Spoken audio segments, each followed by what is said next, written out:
nombre de todos los dioses y de la patria se abre la sesión.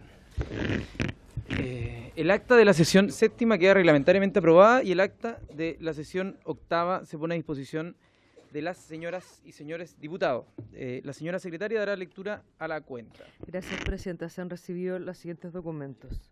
Correo electrónico al señor Sebastián Jara Quemada, participante en la última revisión de la Política Nacional Espacial de Chile, miembro de la Comunidad Espacial y especialista en gestión de riesgos. Consulta sobre la posibilidad de hacer una presentación ante esta comisión junto al ex encargado del área espacial de la Subsecretaría de Telecomunicaciones, señor Héctor Gutiérrez, referida a los temas espaciales de Chile y recomendaciones para la implementación de la nueva agencia espacial que se incluye en el nuevo Ministerio de Ciencia, Tecnología e Innovación.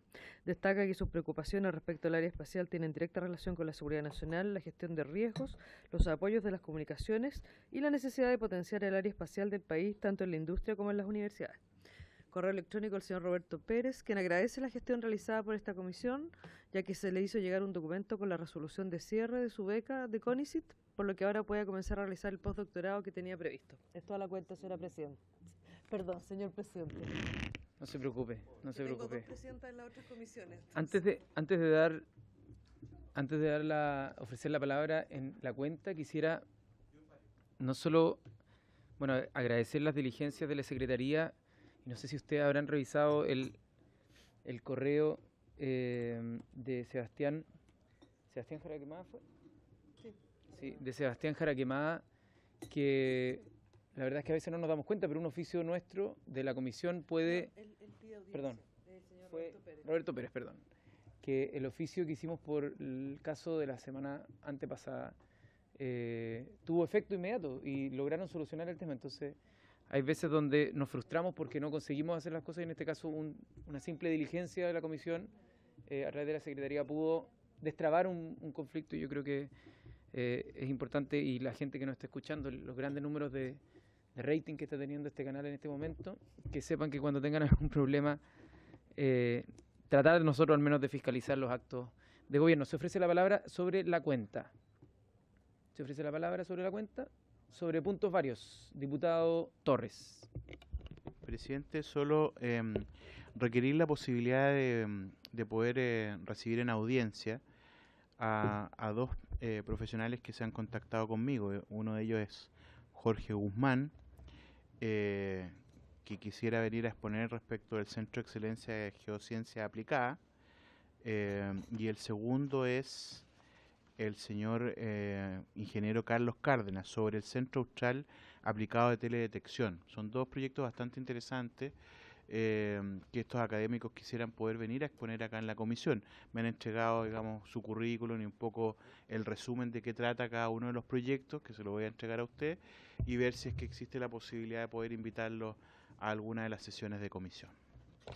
Muchas gracias, diputado Torres. Si nos hace llegar ese documento a través de la Secretaría, por supuesto que lo vamos a tener en consideración para las citaciones que hagamos y vamos a tratar de encontrar algún espacio a las otras inquietudes que nos van transmitiendo las y los diputados. Diputado Toa, sobre varios. Gracias, presidente.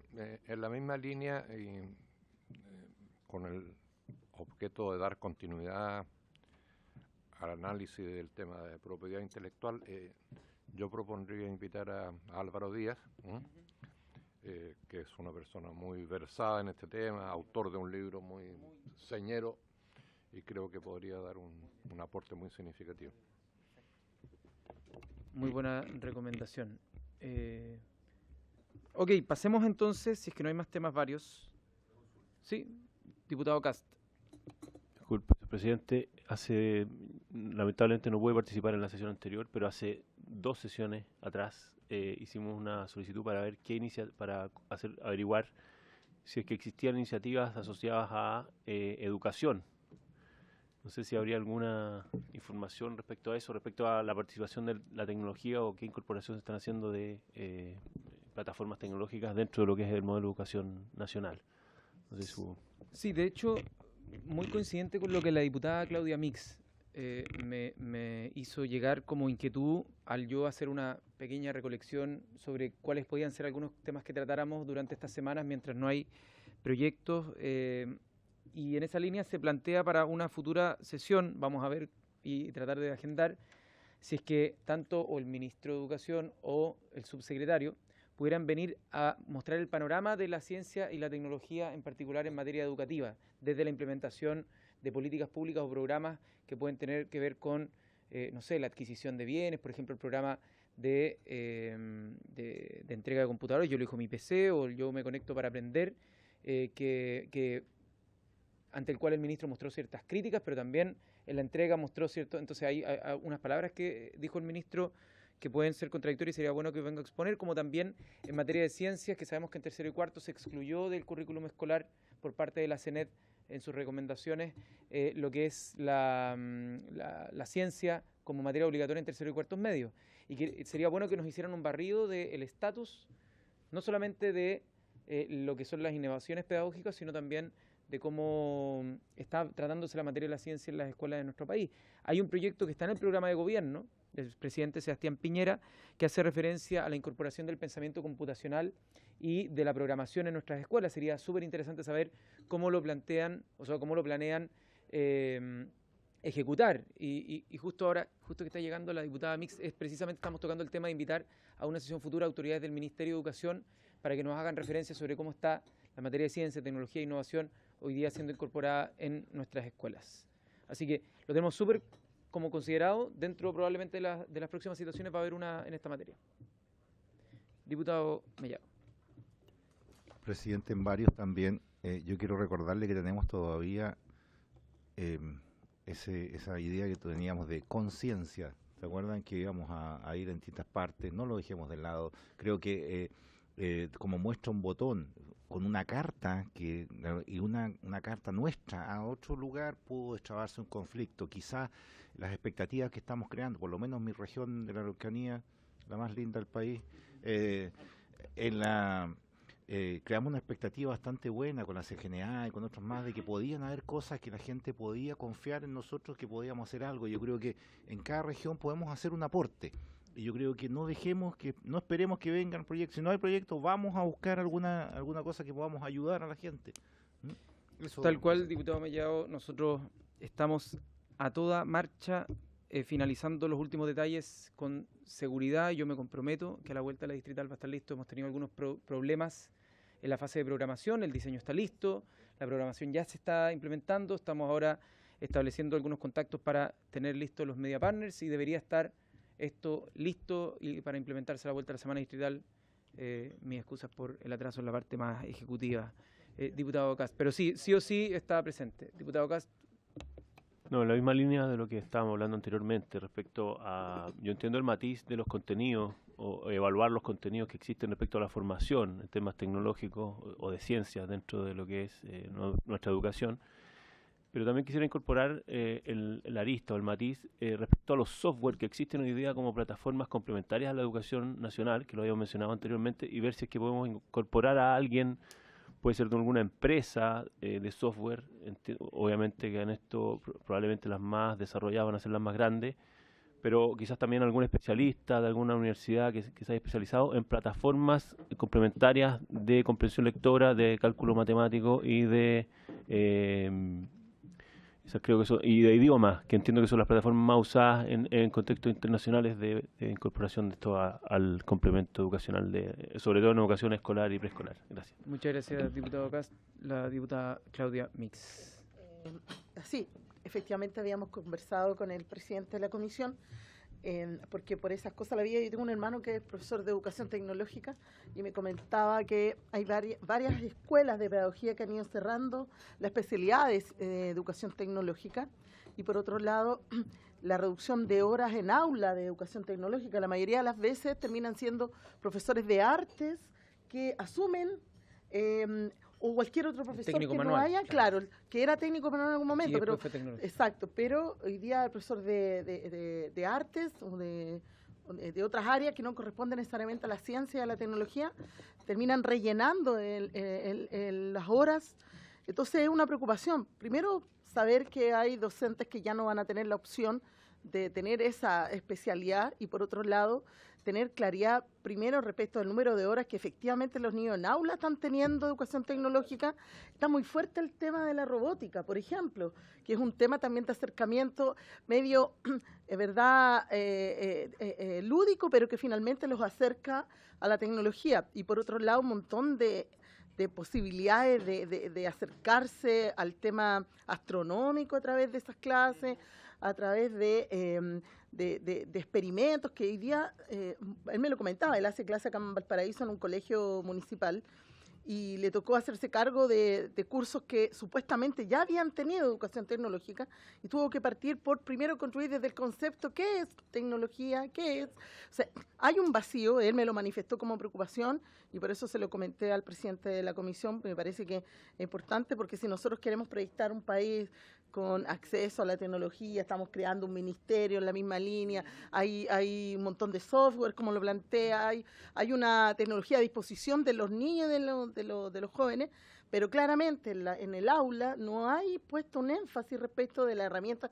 que necesitan, inclusive para la creación, para dudar, para investigar, para tener la posibilidad de adentrarse en el mundo de la ciencia y la tecnología. Por eso que comentábamos la posibilidad de que de primera fuente pudiéramos pedirle al Ministerio de Educación que nos dijera, primero, si es efectivo que en las escuelas en los pedagógicos, digamos, existentes en nuestras universidades, ya no se está dictando la especialidad y por otro, saber efectivamente cuántas horas de educación tecnológica tienen los niños en el aula. Eso. Muchas gracias, diputada. Diputado Van Rieselberghe, diputado Toá, para que podamos ir a la orden del día. Presidente, solamente en el contexto del ciberataque del Banco de Chile, y dado la característica de nuestra comisión, me parecía pertinente en alguna de las próximas sesiones pedirle a, no sé si al subsecretario del Interior o al ministro del Interior, que venga para que nos comparta qué es lo que está haciendo en materia de seguridad nacional el gobierno de Chile respecto a la ciberdelincuencia. Y también indicar que en las comisiones de ciencia de periodos anteriores han habido invitados, recuerdo muy bien, representantes de Microsoft, pero pueden ser también de otras empresas o también de la Asociación de Empresas de Tecnologías de Información, que tenían propuestas específicas y tenían bien clara cuál era la brecha que el país tenía en esta materia respecto a los países desarrollados. Perfecto, nosotros precisamente estamos viendo la posibilidad de que pueda ser una sesión especial en la sala por el tema de los ciberataques. Estamos haciendo esa solicitud. ¿Están recolectadas las firmas ya? Ah, ya, nosotros íbamos a recolectar las firmas. Cancelemos la... De hecho, estábamos en eso, así que ahorro de trabajo para nuestro equipo. Pero también podríamos invitar a alguien acá en el caso que esa sesión deje ciertas como dudas, ¿no? Sí, pero también de todas maneras, o sea, invitar a alguien de la ACTI para esos efectos lo vamos a tener en consideración. Diputado Toá, antes de entrar a la orden del día. Sí, muy breve. En el ámbito de ciertas materias a compartir con el Ministerio de Educación, a mí me interesaría tener una posición del Ministerio respecto a la práctica del ajedrez. Este es un tema que ha estado por años dando vuelta y yo nunca he sentido que haya un pronunciamiento concreto. He conversado mucho con Iván Morovich sobre este tema y la experiencia de él. Curiosamente, él está contratado en Cuba, ¿ah? Y aquí en Chile no ha podido tener... yo el tiempo que fui embajador en Cuba me formé una impresión muy concreta del desarrollo que puede tener esta práctica, que es tan barata, tan económica, tan al alcance de todo el mundo y que yo creo que estamos desaprovechando, ya sea como una disciplina obligatoria o optativo.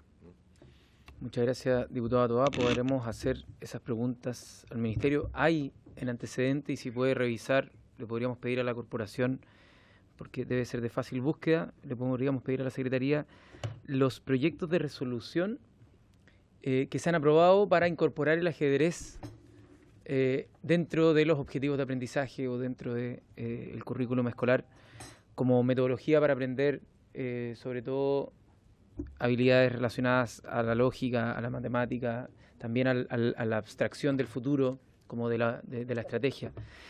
Así que lo vamos a tener en consideración. Pasamos entonces a la orden del día y esta sesión ha sido citada con el objeto de ocuparnos de dos asuntos. En primer lugar, le hemos pedido al director del Instituto Nacional de Propiedad Intelectual, el señor Maximiliano Santa Cruz Scantlebury, ¿se pronuncia así? Ya. Acerca de una iniciativa, o sea, acerca de esta idea de transferencia tecnológica que, si bien no nos va a presentar un proyecto de ley, sí nos podría iluminar en cuáles son los aspectos relevantes a debatir, ¿no? Cuáles son los grandes asuntos que van a estar en juego en lo que podría ser una ley de transferencia tecnológica. Y por otro, y al señor Santa Cruz lo acompaña también el jefe del área internacional y políticas públicas, el señor Sergio Escudero, y también veo que está el señor Julio Pertusé, asesor directo del ministro secretario general de la presidencia, Gonzalo Blumel. Así que también lo saludamos, don Julio Pertusé. En segundo lugar, tenemos también la exposición de don Raimundo Roberts, que es investigador de asesoría técnica parlamentaria de la Biblioteca del Congreso Nacional, a quien le solicitamos desde esta presidencia un mapa de instituciones públicas en torno a la ciencia y las instituciones privadas del aparato público, para que nosotros saber, como habíamos dicho la vez pasada, como una comisión que se está instalando después de una elección, entender de mejor manera y de forma comprensiva cuál es el alcance y las distintas ramas que tiene la ciencia, la tecnología y la innovación en el aparato estatal. Así que don Max Santa Cruz tiene algo así como 20 minutos, ojalá, para la exposición. Después va a estar la exposición de don Raimundo y vamos a hacer las preguntas pertinentes al caso. Muchas gracias.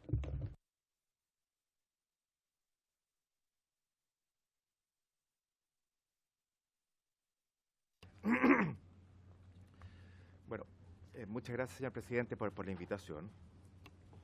Disculpe la interrupción. Si la gente que está a cargo de las luces de la sala pudiera bajar las luces cerca del proyector, nos haría un gran favor.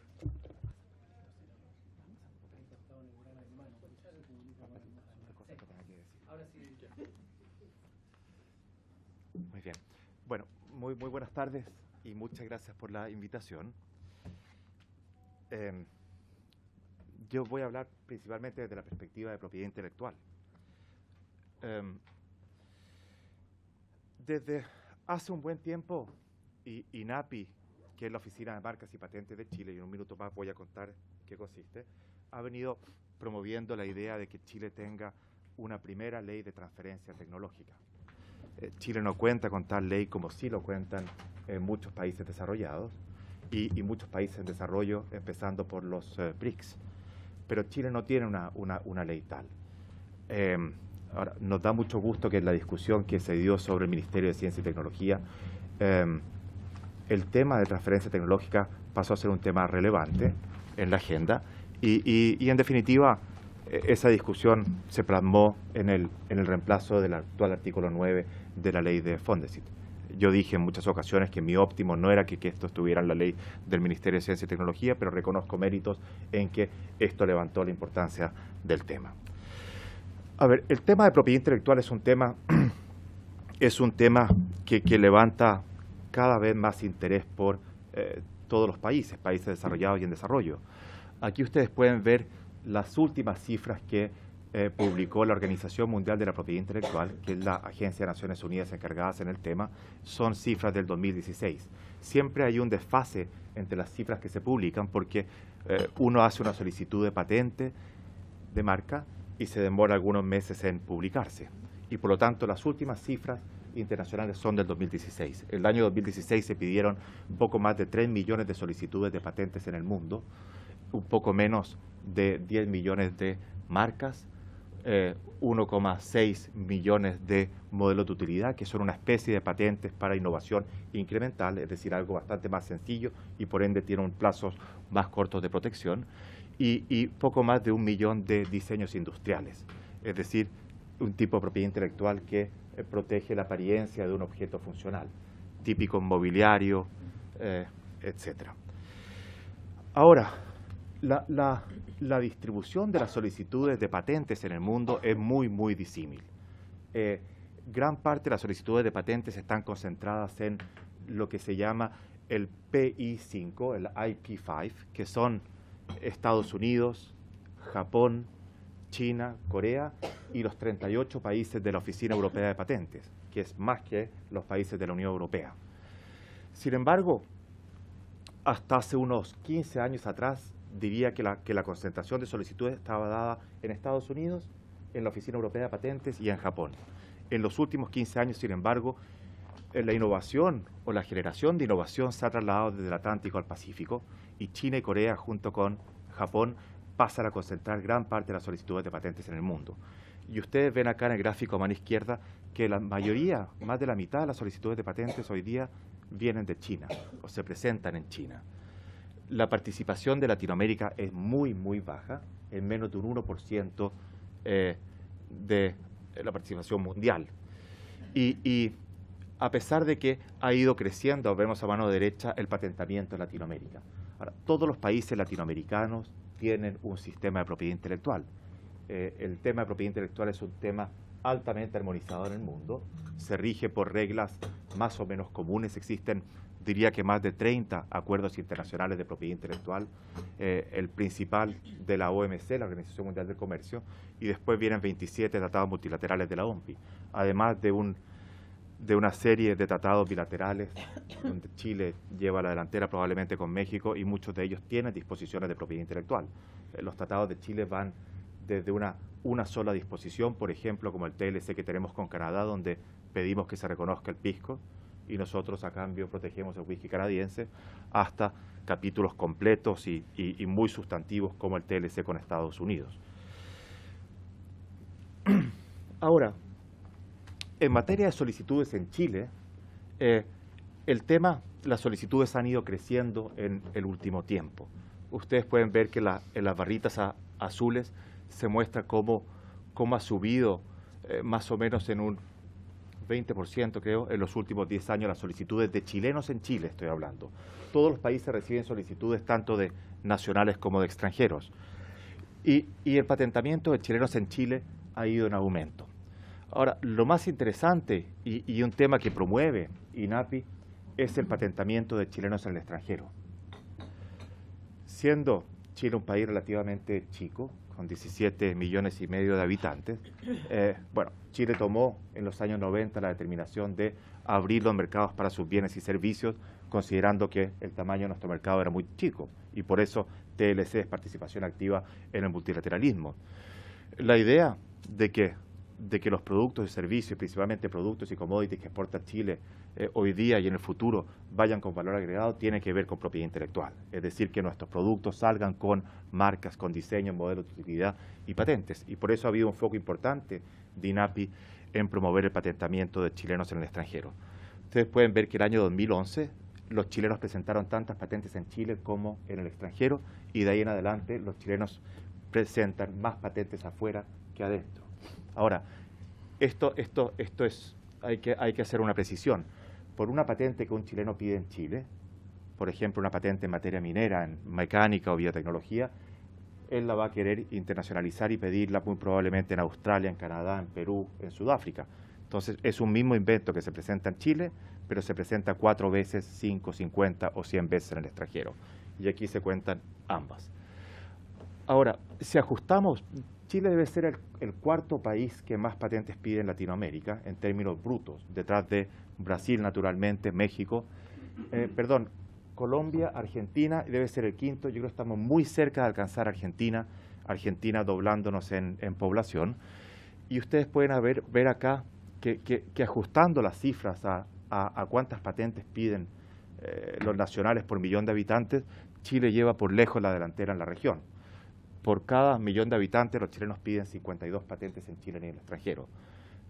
Un tercio más que Brasil. Doblamos, como decía exactamente, a Argentina y triplicamos a las solicitudes de mexicanos y colombianos, lo que es una muy buena tasa de internacionalización. Sin embargo, si ven el gráfico a mano derecha, es muy, muy baja respecto a países desarrollados de la OCDE. Suiza es un caso absolutamente excepcional, donde más que dobla al segundo país de la OCDE, probablemente por materia farmacéutica y alimentos también. Ahora, En materia de institucionalidad y sistema de propiedad intelectual en Chile, en nuestra opinión, tiene una institucionalidad robusta en materia de propiedad industrial. El INAPI nació el año 2009, fue creado por el Congreso, es una agencia de tamaño medio, tiene 180 funcionarios, más 106 examinadores, que si bien no son funcionarios de INAPI, están fuera de INAPI, dedican gran parte de su tiempo a examinar patentes. Ahora, son profesores universitarios, decanos, etcétera. Son pagados por los particulares a través de INAPI, pero están establecidos por ley y trabajan en las plataformas de INAPI, etcétera. Es un servicio altamente profesionalizado. Gran parte de los funcionarios son examinadores de marcas y de patentes, estos últimos con un perfil ingenieril, técnico, tecnológico. Es de alta dirección pública y su presupuesto es de unos 11 millones de dólares, aunque generamos motivo de tasas casi el doble. Hasta diciembre del año pasado solamente teníamos oficina en Santiago, pero tomamos la determinación de abrir en Biobío y en Antofagasta oficinas de una sola persona, alojadas en lo que era Corfo y que hoy día son los consejos de desarrollo regional. Ellos nos prestaron oficina y esas personas están dedicadas casi exclusivamente al asesoramiento en materia de patentes, para captar innovación que de lo contrario se perdería por desconocimiento del sistema principalmente. INAPI tiene varias funciones, es el registro de marcas, patentes, diseños, es un tribunal de primera instancia en juicios de validez. Cada vez que alguien pide una marca, una patente, un diseño, se publica en el diario oficial y cualquier persona puede oponerse, por ejemplo, a que esa marca sea registrada en INAPI porque no es suficientemente distintiva o porque hay marcas previas que se parecen mucho, y lo mismo con una patente. Y se activa un juicio donde INAPI resuelve. Esas eran las funciones que tenía nuestro predecesor, el Departamento de Propiedad Industrial del Ministerio de Economía, hasta el año 2009. Pero cuando se creó INAPI, se le mantuvieron esas dos funciones, pero se le entregaron funciones de ser el asesor del presidente de la República en materia de propiedad industrial, un rol fuerte en materia internacional para firmar acuerdos con agencias internacionales o nuestros pares de otros países, también para recomendar la adhesión o denuncia de tratados internacionales a través del Ministerio de Economía. Y finalmente se nos dio una fuerte función en materia de transferencia tecnológica o difusión del conocimiento. Las oficinas de patentes manejamos gran parte del volumen de información tecnológica, ya que cada vez que una persona viene a pedir una patente a una oficina de patentes, a pedir un derecho exclusivo por 20 años, lo que se le pide a cambio es que divulgue el conocimiento que hay en esa patente, el conocimiento tecnológico. Y ese conocimiento se hace público, como decía, a los muy poquitos meses de haberse hecho la solicitud. Y se considera, por lo tanto, que poco más del 70% del conocimiento tecnológico que existe en el mundo, que ha sido publicado en el mundo, nunca hubiera ocurrido si no es por el sistema de patentes. Y voy a explicar por qué. Algo importante de INAPI es que en materia internacional, INAPI pasó a tener el 2014 un rol internacional y que está explicado acá. Normalmente el sistema de patentes funciona de la siguiente forma. Si yo tengo un invento, un micrófono que absorbe mejor el ruido, puedo patentarlo, siempre y cuando cumpla los requisitos. Pero el sistema normal me dice que si quiero protegerlo tengo que ir país por país. O sea, tengo que ir a Argentina, a Bolivia, a Perú, a Tokio, a Washington, a Roma, para proteger mi invento.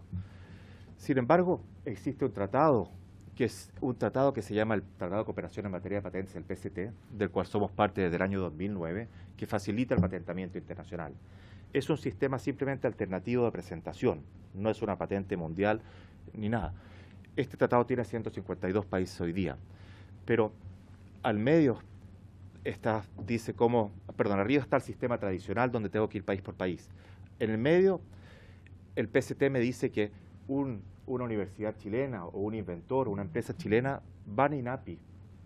Si es que quieren usar el PCT, presentan su solicitud y se considera presentado en 152 países miembros del PCT. Pero entre medio, una de 21 oficinas de patentes tenían que entregar una opinión preliminar de patentabilidad.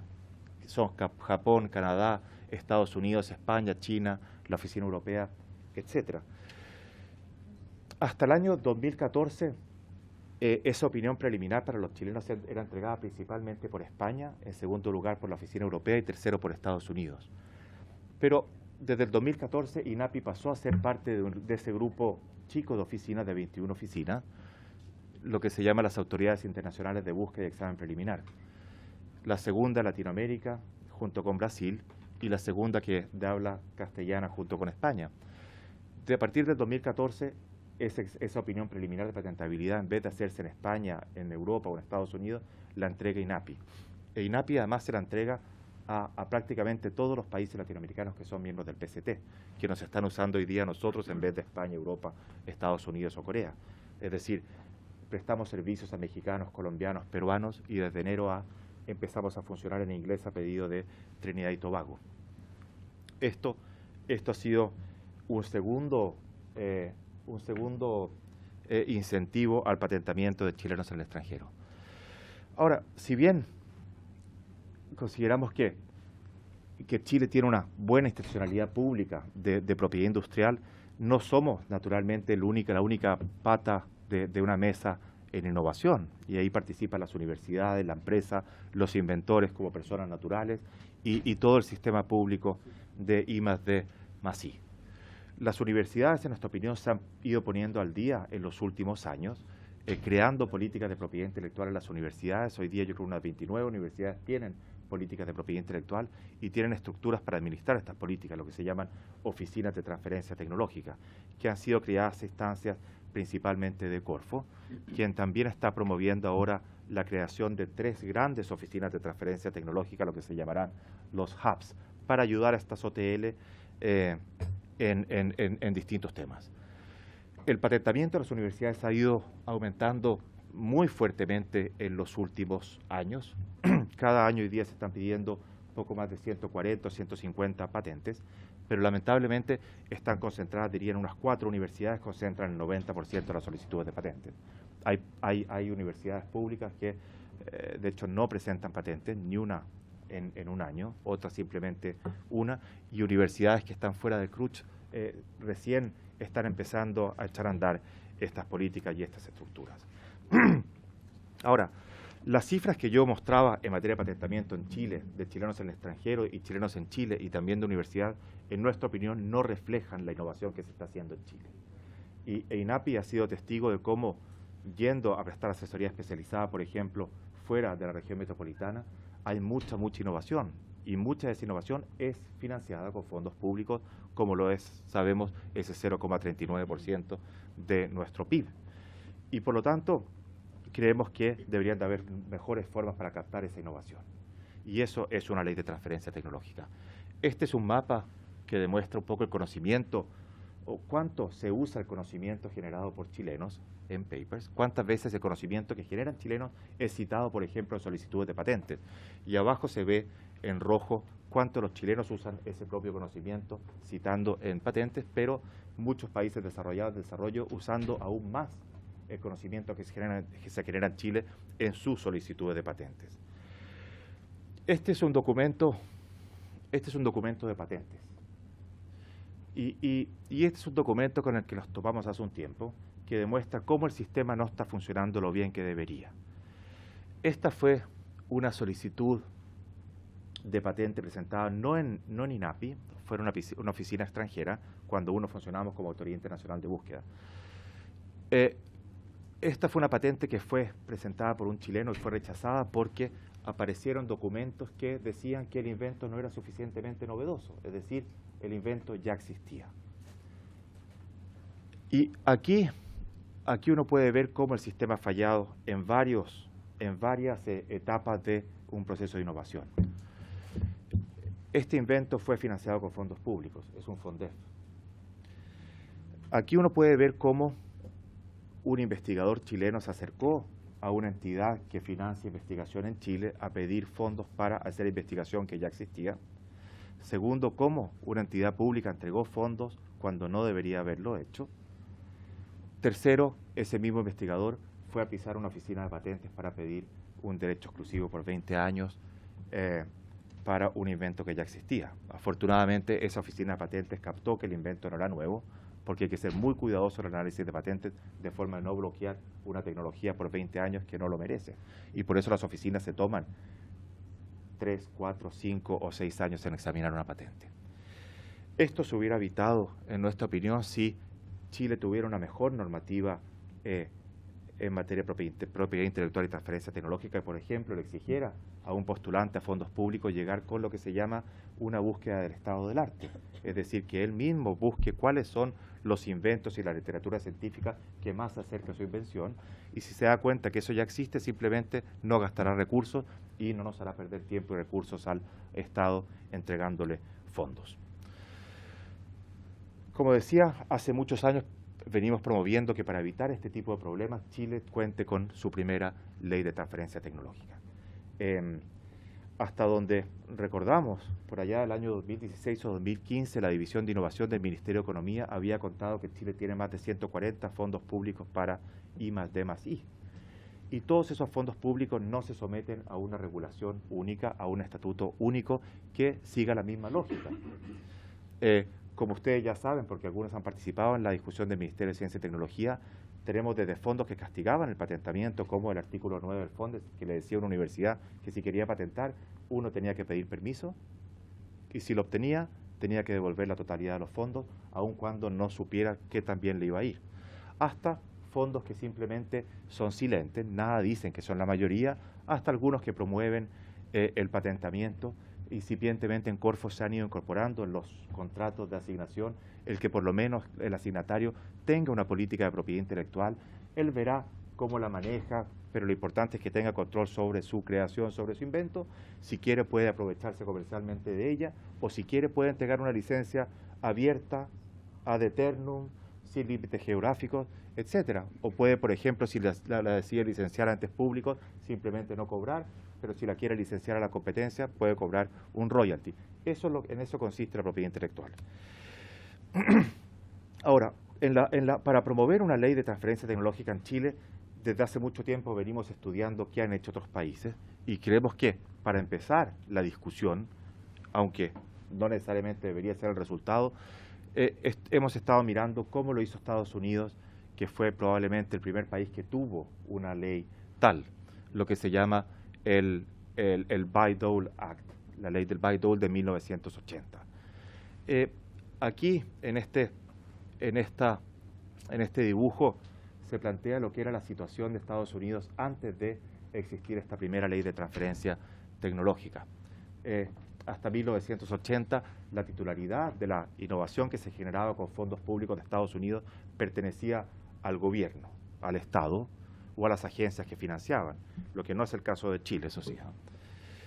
Pero como no había una política, paso al segundo, no se sabía qué hacer con la innovación que se generaba. Las universidades que generaban innovación con fondos públicos o empresas simplemente no tenían interés en licenciar o transferir porque la innovación no les pertenecía, no tenían claridad sobre si es que ellas podían entregar, por ejemplo, o transferir la tecnología o entregar una licencia exclusiva, y nadie tenía mucho interés en invertir en algo donde no había claridad sobre a quién pertenecía.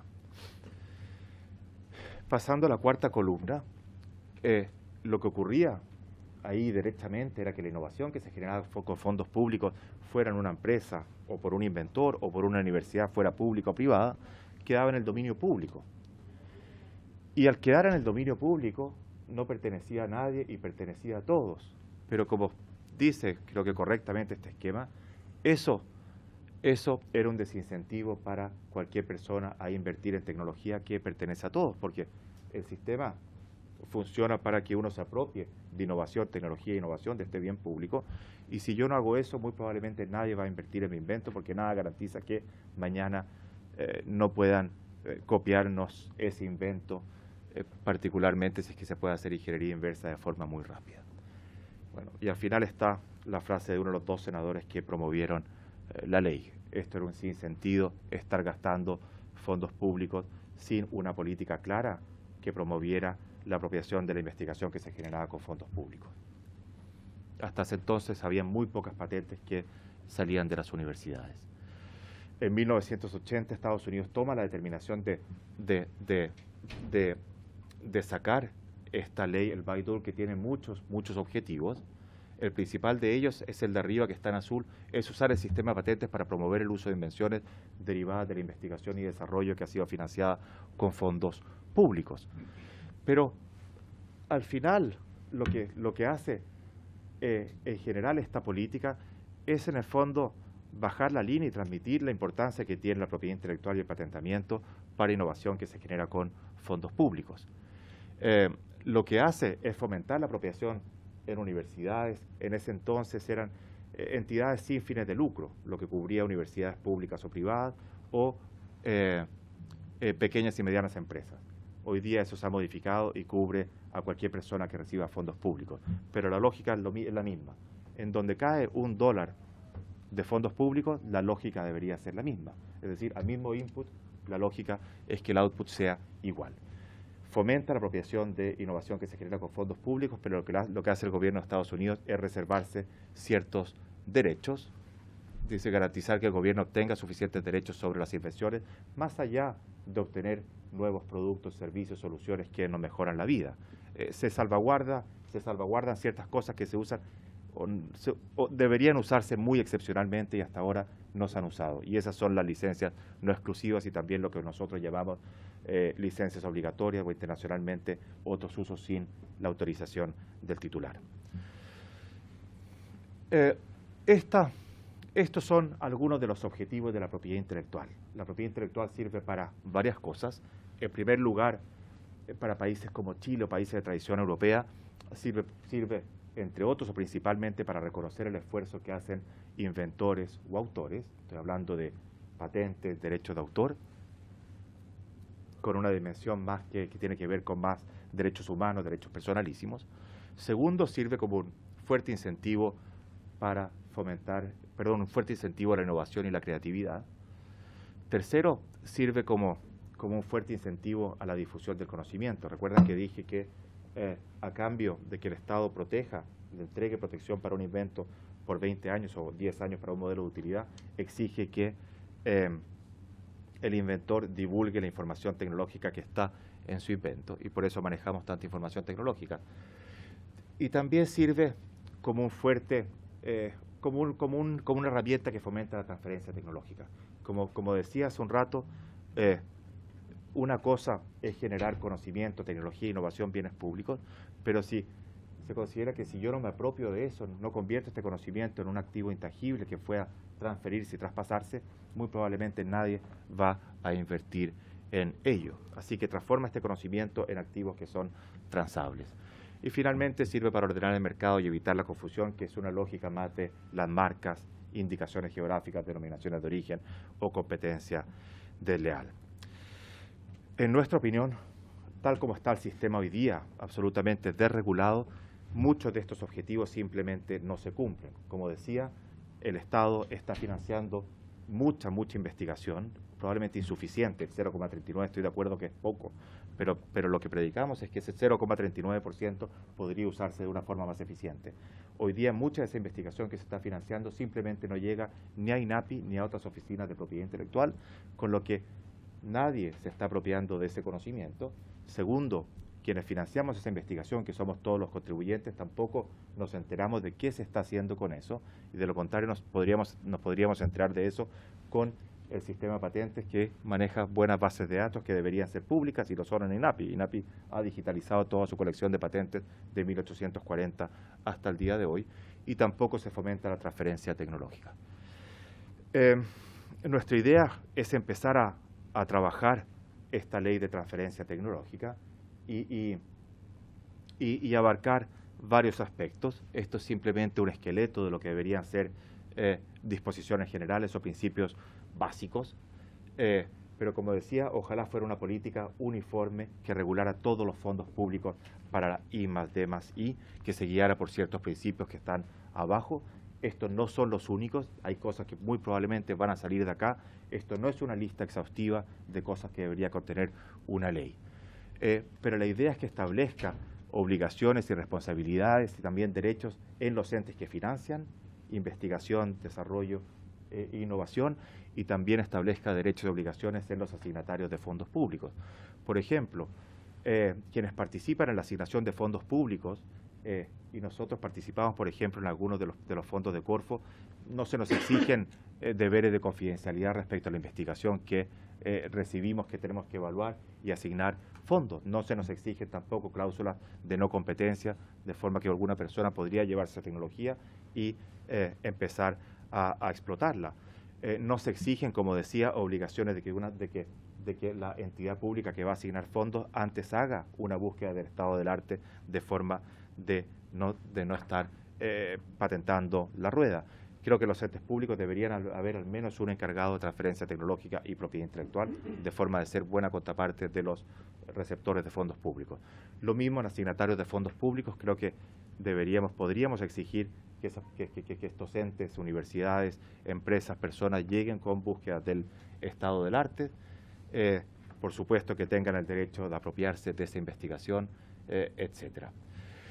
La ley podría tener cosas que van más allá de propiedad intelectual, como incentivos especiales a la innovación. Estamos pensando muy probablemente en la ley de incentivo tributario y otros beneficios tributarios que se están estudiando internacionalmente y que han aplicado algunos países de la OCDE, principalmente en Europa, el llamado Patent Box. Son temas que hay que discutir. También creo que esta ley podría tener una política de publicación de investigaciones científicas financiadas con fondos públicos, de forma de compatibilizar los intereses de la editorial, que tienen intereses legítimos, pero también que salvaguarde los intereses del público general que está financiando esas publicaciones. Creo que deberían de haber contemplar también, muy probablemente, una plataforma nacionales de proyectos de I+D+I, aunque la División de Innovación del Ministerio de Economía entiendo que ha avanzado mucho y creo que también SECPES está trabajando en plataformas únicas donde evitemos duplicar esfuerzos. También repositor de información tecnológica, técnica e ingenieril. Por ejemplo, nadie pide INAPI que envíe toda la documentación que genera en materia tecnológica. Estados Unidos, por ejemplo, tiene un modelo donde información que es pública, que se puede acceder a través del ministerio y agencias, sin embargo, va a caer en un repositorio público. Es un archivo, es un repositorio que es digital hoy día, pero que sistematizan la información e incluso la comercializan de forma de autofinanciar, repositorios que pueden ser muy útiles para el sector privado, pero también para el sector público, para hacer buena política pública. Y finalmente, nos estamos preguntando si los institutos públicos, que de alguna forma creo que están incluidos en la ley del Ministerio de Ciencia y Tecnología, deberían tener una regulación paraguas para que sigan todos una misma lógica. Para terminar, creo que la ley de transferencia tecnológica vendría a perfeccionar aún más el sistema de propiedad intelectual en Chile, junto con otros proyectos que están en carpeta y que estamos trabajando hoy día con el Ministerio de Economía, con SECPRES, como un proyecto de ley de propiedad industrial que está en el Senado hoy día y que probablemente se puede simplificar, pero que también le daría una nueva cara a la propiedad industrial en Chile. Sí, lo vamos a cortar, diputado, lo vamos a cortar. También la adhesión de Chile a tratados multilaterales de propiedad intelectual. Si uno mira el listado de tratados que maneja la OMPI, dije que eran 27, pero solo 15 de ellos son de propiedad industrial. Chile está absolutamente a la cola y solo es parte de 4 de ellos, siendo que países europeos, por ejemplo, son parte de 10, 11 o 12 de esos tratados. Muchos de ellos son tratados absolutamente simples que INAPI utiliza, por ejemplo, en materia de clasificación de marcas, patentes, diseños. Y finalmente, en nuestra Estrategia Nacional de Propiedad Industrial que lanzamos el año 2016, estamos planteando la discusión sobre la unificación del sistema de propiedad intelectual, porque consideramos que la institucionalidad en derechos de autor y de obtenciones vegetales, donde se hace mucha investigación en Chile, debería ser aún más robusta de lo que es hoy día y no está definitivamente a la par de lo que es INAPI. Y hay un potencial fenomenal de difusión del conocimiento y transferencia tecnológica en eso. Así que muchas gracias. Muchas gracias, don Max Santa Cruz. Tenemos dos alternativas, porque está Raimundo Roberts también. Podemos destinar ahora unos 20 minutos a preguntas y respuestas, pero sí que somos breves en las preguntas y así poder, además de agradecer la presentación, tener algunas quizás no para ser respondidas hoy, pero para que puedan ser quizás tomar nota y quizás enviarnos respuesta de alguna de estas respuestas para después tener a nuestro invitado Raimundo, o hacemos la presentación ahora y después mezclamos. Lo que me parece mejor es la primera, porque así cerramos un tema y después nos vamos al otro tema. ¿Les parece? Ya. Entonces ofrezco la palabra, ojalá de manera breve, para que todos podamos alcanzar a intervenir con respecto al tema tratado. Diputado, por favor. Se me ocurren varias preguntas, voy a hacer dos nomás para que seamos eficientes en el tiempo. ¿Cuánto demora en promedio en Chile la inscripción de una patente? ¿Cuánto más corto es la de un modelo de utilidad? ¿Y cómo están esos estándares respecto de otras experiencias? No solo en tiempo, sino que también en dificultades, digamos. He escuchado a mucha gente que le cuesta mucho inscribir, pero entiendo que eso también es un problema en otras partes. Y si pudiese explicarnos brevemente cómo son o qué tipo de reservas hace el Estado norteamericano respecto de esas patentes que financian en el fondo, pero que cede a los particulares que las desarrollan. Y relacionado con lo mismo, si tienen la información brevemente cómo funciona el modelo chino, que me llama la atención ver si hay algún parangón respecto del modelo americano. Eso.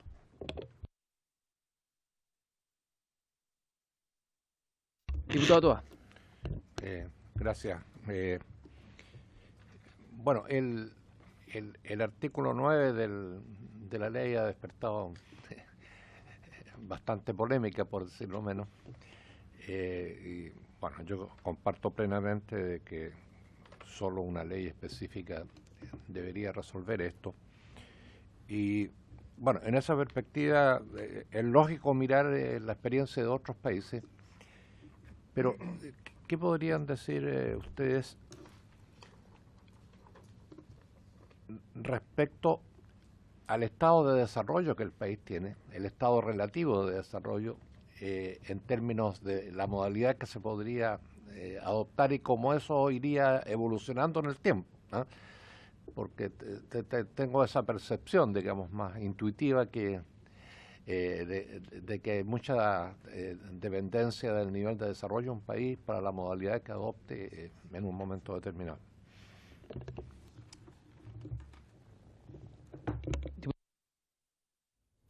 Sí, la verdad es que lo que sucede en Estados Unidos con el patentamiento, ¿nos podría explicar las diferencias con respecto a lo que puede suceder con la nueva ley que aprobamos de ciencia y tecnología y con el famoso artículo 9 que a algunos no les gustó y otros sí les gustó? ¿Eso va a mejorar de lo que hoy hay en el patentamiento? ¿Lo va a ralentizar? Y si comparamos eso con Estados Unidos, quiero un análisis si me puede hacer de esa área. Si no hay más preguntas, yo también tengo dos preguntas. O sea, además de hacer una constatación, o sea, porque por lo que se dijo, patentes en los últimos 10 años a un aumento en 20%, si bien en el último año pareciera haber en los últimos 2 o 3 años, pero 20% pareciera ser poco en 10 años, ¿no? Si no me falla el interés compuesto, debería ser, bueno, obviamente entre 1 y 2, pero bastante bajo para ser los últimos 10 años. Y por eso tenía dos preguntas. Uno, si nos pudieran dar información en torno a lo que es la balanza comercial entre países como Chile, pero también nuestra región, comparado con los países del norte. ¿A qué me refiero del norte? Principalmente Estados Unidos y la Unión Europea. ¿Cómo es nuestra balanza comercial frente a ellos? Porque en exportación e importación, en productos intensivos en propiedad intelectual, ¿no? Eso en primer lugar. Y también con China, porque sería interesante ver con China cómo es eso. Y sobre el caso chino, que por supuesto llama la atención que hoy día concentren el 54% de las solicitudes de patente, cuando China formó su desarrollo quizás tecnológico a través de lo que ellos denominan el Shanzai, que es la forma de hacer una copia, ¿no? una copia fake, una copia falsa, lo que llamaríamos acá el pirateo, y a través de la ingeniería reversa generar una política de innovación tecnológica, ¿no? O sea, y ellos, desde una tradición occidental donde no le adjudican el carácter peyorativo que tiene acá el decir el pirateo, sino más bien porque la filosofía oriental no distingue el inicio y el fin, es un poco distinto en términos de lo que es la utilización del conocimiento. Entonces cuesta mucho pensar en la idea de la invención desde incluso el lenguaje chino. Entonces, ¿cómo, y a qué pregunta voy? ¿Qué evidencia hay contrastando estos modelos? ¿Qué evidencia cuenta la literatura internacional para mostrar causalmente que las políticas de propiedad industrial han generado mayor innovación. Existe mucha controversia con respecto a esto, ¿no? Yo al menos he leído algo de la evidencia, por cierto, seguramente parcial, de Boldrin y Levine, en la cual hacen un análisis histórico que no demuestra una causalidad entre las leyes de propiedad industrial y una mejora en lo que es el acceso a la información. Entonces, si bien es cierto que intuitivamente incentiva la difusión de un conocimiento e incentiva también la apropiación y por lo tanto que existan y surjan elementos para el conocimiento y el bienestar de la población, lo cierto es que no necesariamente los datos al menos respaldan necesariamente eso. Entonces sería bueno saber un poco sobre eso. Y por último, ¿cuánto, si es que hay análisis de esto, porque esto es una duda de la cual no tengo ningún antecedente, cuánto en promedio es lo que un producto intensivo en propiedad industrial alcanza como precio? Porque lo que tenemos como precio relativo al costo medio o al costo marginal, si es que hay análisis de eso en reversa, porque en general lo que hay es que estos son monopolios legales, son monopolios legalizados, que es lo que se hace a una persona, y por lo tanto el precio no es el precio competitivo, sino que es el precio monopólico, y se le hace privilegio por una cierta cantidad de años, 20 en el caso de las patentes. ¿Cómo afecta eso al precio? Obviamente lo afecta. Entonces, si es que hay estudios con respecto a cuánto afecta el precio, probablemente es distinto en medicamentos, distinto en, qué sé yo, el área de ingeniería, distinto en vegetales, etcétera. Y cuánta población se ve impedida de acceder, porque tiene un contrafactual. Para que el precio sea más alto, la curva de demanda, unos acceden y otros dejan de acceder. Entonces, ¿cómo es el impacto en acceso a la población de ciertos bienes que puedan ser intensivos en propiedad industrial? Cualquiera de esos datos que nos puedan hacer llegar, quizás no lo van a poder responder hoy, pero sería súper interesante contar con la literatura que pueda respaldar eso. Diputada Claudia Mix. En la misma línea, como no desconozco en realidad estos temas en profundidad, pero sí me salieron varias dudas en la exposición, así como el otro día también cuando teníamos a este especialista de Estados Unidos que hablaba de la transferencia tecnológica. Claro, yo decía, ya, pero ¿a qué área? Porque si es solo defensa, ¿dónde está la inversión? ¿Cuál es el impacto en la población? ¿A qué área se refiere? Porque si el Estado incentiva a los privados para precisamente registrar sus creaciones y además hacer esta transferencia tecnológica, ¿cuánto de ello beneficia a la población directamente y en qué área? Porque uno que está lejos de esto dice, ya, pero ¿para qué me sirve, digamos, en términos concretos? Entonces, ¿de qué manera uno va a incentivar a la población, a los científicos, ¿verdad? Que si no hay claridad respecto de cuánto de ello va a beneficiar directamente a la población. Por favor. Bueno, muchas gracias. Todas muy buenas preguntas. Son muy buenas preguntas.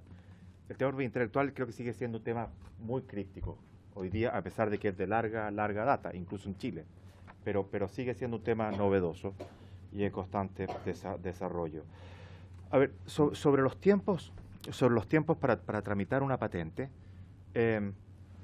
y la dificultad, hoy día en Chile nos estamos demorando unos 3,8 años en tramitar una patente. Son tiempos bastante razonables en el mundo.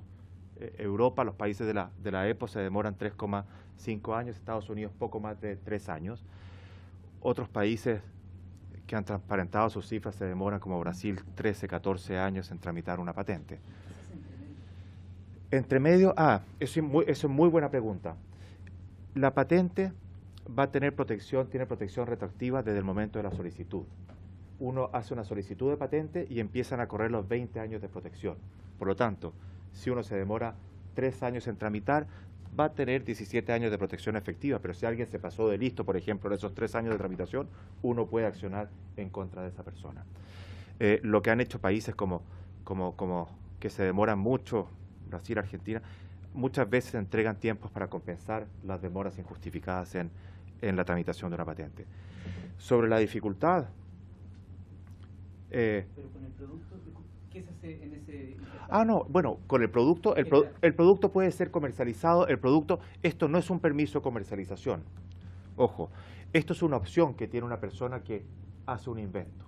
El invento es la palabra clave en materia de patentes. Si yo hago un invento en materia mecánica, biotecnológica, electrónica, farmacéutica, yo simplemente puedo comercializar mi invento sin una patente, y gran parte de la innovación muy probablemente se comercializa sin tener una patente. Mucha gente no patenta. El peligro de eso es que si algo es fácil de reproducir, los peligros de que a uno se lo copien son altos, especialmente si es una tecnología buena. Eso activa el desarrollo de la patente. Bueno, y por eso es que el Estado interviene para resolver ciertas fallas de mercado. Estos son bienes públicos y por lo tanto están sujetos a sobreexplotación o a subproducción. El Estado financia innovación para producir bienes públicos que son conocimiento, tecnología e innovación, y también establece un monopolio, como decía correctamente el diputado Jackson, justamente para que personas inviertan en estos bienes públicos. De lo contrario, nuevamente, nadie lo va a hacer. O sea, yo no lo haría. Sobre la dificultad, no es fácil hacer una solicitud de patente, no es fácil tramitarla. Es bastante más fácil pedir una marca. INAPI presta asesoría especializada en materia de patentes, es decir, inventores se pueden sentar con especialistas de INAPI 40, 50 minutos, una hora, los ayudan, los orientan, etcétera. Para las universidades debería ser bastante más fácil por lo que dije. Ellos tienen estructuras hoy día, las llamadas oficinas de transferencia tecnológica, que tienen precisamente, entre otras, esa función: detectar propiedad intelectual que se genera en las universidades, ver si es que se patenta o no, cuál es la conveniencia o no, dónde, etcétera, y muy probablemente ver si es que tiene potencial de comercialización, y si no lo tiene, no. Hay gente que lo hace porque tiene simplemente intereses defensivos. Lo importante es que no lo haga de forma anticompetitiva. Sobre las reservas que establece Estados Unidos en su ley, en el Bayh-Dole, si bien creó la ley principalmente para fomentar el patentamiento, se reservó ciertas cosas. Ahora, lo principal es que es una ley que fomenta la apropiación de forma de facilitar la transferencia tecnológica. Y esto hizo con una ley hermana de ese mismo año que más bien regula la innovación que se genera dentro del sector público, porque hay mucha innovación que se genera dentro del sector público estadounidense. Y esa ley, el Stephenson-Weiler Act, lo que hace es fomentar la transferencia tecnológica. Es decir, muy probablemente Paul Zelinsky les dijo: el Estado estadounidense no está interesado en comercializar y probablemente no es la persona más apta para hacerlo. Lo que hace es que esa investigación y desarrollo, investigación básica que se produce en empresas, en universidades, incentiva que se proteja de forma que otros inviertan en ello y lo saquen a la luz pública. Estados Unidos lo que hizo, la primera reserva que estableció fue que si es que el asignatario de fondos públicos no se apropia de esa innovación, lo hará el Estado. Ahora, muy probablemente Estados Unidos no se apropia de todo lo que no se apropia una universidad pública o privada o una empresa. Nuevamente, hay que ver cuál es la pertinencia de hacerlo, no es barato. Pero se reserva primero la facultad de apropiarse el Estado mismo. Un primer derecho. Un primer derecho, bajo la misma lógica de que quiere convertir conocimiento, tecnología e innovación en activos. Y después de eso, muy probablemente va a defenderse. Que en la misma línea, ¿y cuál es el límite ético ahí? ¿El límite ético? Sí, por ejemplo, en el tema de las semillas, por ejemplo. Por eso lo planteo. Claro, no tiene que ver con lo que estaba... ¿Por qué no? Lo que estaba con las reservas que se guarda el gobierno estadounidense. O sea, estas son leyes que no son tecnológicamente neutras. Es decir, no apuntan a salud pública o a semillas o a inventos mecánicos simples o electrónicos. Corre para toda la investigación, desarrollo e innovación que se financia con fondos públicos. Una segunda reserva que establece el Estado estadounidense es que se reserva esta licencia no exclusiva en su favor y que no se refiere a que el Estado va a hacer efectiva esta licencia de forma de comercializar un invento e incluso competir con el inventor, una universidad pública o privada, una empresa o una persona, sino más bien apunta a obtener beneficios en precios para innovación que se generó con fondos públicos pagados por todos los contribuyentes. Y una tercera reserva que se dejó el gobierno estadounidense son los llamados marching rights, lo que nosotros llamaríamos una licencia obligatoria, y que consiste en que en casos muy excepcionales el gobierno y cualquier estado del mundo tiene esta facultad y están establecidas internacionalmente, puede permitir que un tercero fabrique un invento, un medicamento o una semilla o un proceso para plantas en casos muy excepcionales, emergencias de salud pública, defensa nacional o incluso para uso de gobierno. Así que se reserva disculpe varios que lo interrumpa, don Max, con la excepción de que en ese caso la inversión pudo haber venido completamente del sector privado, en ese último caso. Por supuesto, por supuesto, por supuesto.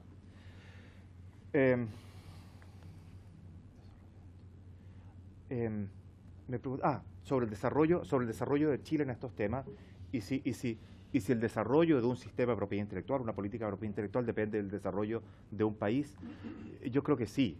O sea, internacionalmente, si bien el sistema, yo decía, está muy armonizado y más o menos los países nos regimos más o menos por las mismas reglas, principalmente por el Acuerdo de Propiedad Intelectual de la OMC, que nació en 1994 y es el acuerdo más importante y más fuerte en estos temas. El sistema, ese tratado y esa organización dejaron muchos puntos de flexibilidad para hacer política a los países miembros de la OMC. Y eso se manifiestan en distintas cosas.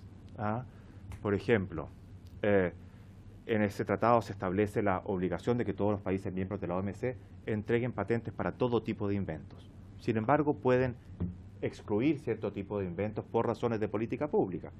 Por ejemplo, plantas, animales, lo que llaman tratados, formas altas de vida, o por razones de salud pública, moralidad, etcétera, o también procedimientos de diagnóstico, quirúrgicos, etcétera. Chile, por ejemplo, se excluyó todo ese tipo de cosas de la patentabilidad. Lo mismo hicieron varios de los países latinoamericanos. El tratado también, por ejemplo, si bien establece que uno tiene que entregar protección por derechos de autor, marcas, patentes, diseños industriales, establece que van a haber ciertas ocasiones en que terceros pueden hacer uso de un invento, un derecho de autor o una marca sin pedir autorización a un titular y sin tener que pagarle, nuevamente por razones de política pública. Por ejemplo, el derecho a cita. Uno tiene un derecho de autor automáticamente por cualquier poema, obra, partitura, obra arquitectónica que uno haga, pero se considera que los países pueden, más bien deben, permitir que terceros usen ciertos pasajes de una obra literaria, porque eso enriquece el discurso, la información, etcétera.